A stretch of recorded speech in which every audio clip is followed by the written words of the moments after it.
Kaixo, bagato zona Moodle buruzko informazio gehiago batera, ez? Dakitzuenez, aurtengo Moodle Gasteizen ospatuko dugu, 2017ko urriaren 20an, eta bueno, gure helburua da danontzako bilgune politx bat antolatzea, irakasle, ikasle, garatzaile, danontzat begira, ez?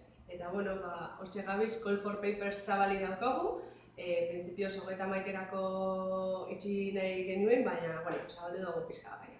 Oraindik ere aukera daukazue, zuen ekarpena bidaltzeko. Hori da, ekainak 16 arte luzatu dugu, ostirala, orduan, animatu eta parte hartu bai komunikazio, tailer, petxakutxan edo zuen formatuan. Eskatzen dugun gauza bakarra, laburpen txiki bat bidaltzea eta zehaztea zuen ekarpen hori komunikazio bat den, tailerra edo petxakutxa moduran aurkeztuko duzuen, besterik ez.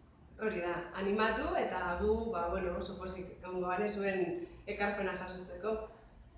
Eta, bestalde, esatia ere, gu eurentzat Moodle antolatzea erronka handi bada, baina aldi berean aukera paregabea.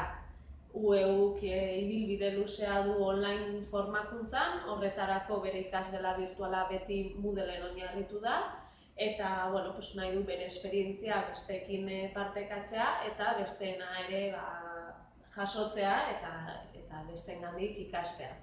Hori da, horretarako, saiatuko gara UEUtik pasatutako ikasle, irakasle eta lankideak ekartzen, eta baina horretaz gain, zuek be, konbidatuta zauzte. Orduan, gogoratu zita, urriak 20, Gasteizen, hori da. Eta, ekainak 19tik aurrera, zabalduko dugu izen ematia, uda horretik, ez ahazteko, eta uda ostian be, egongo gara harremanetan. Animatu! Eta etorri!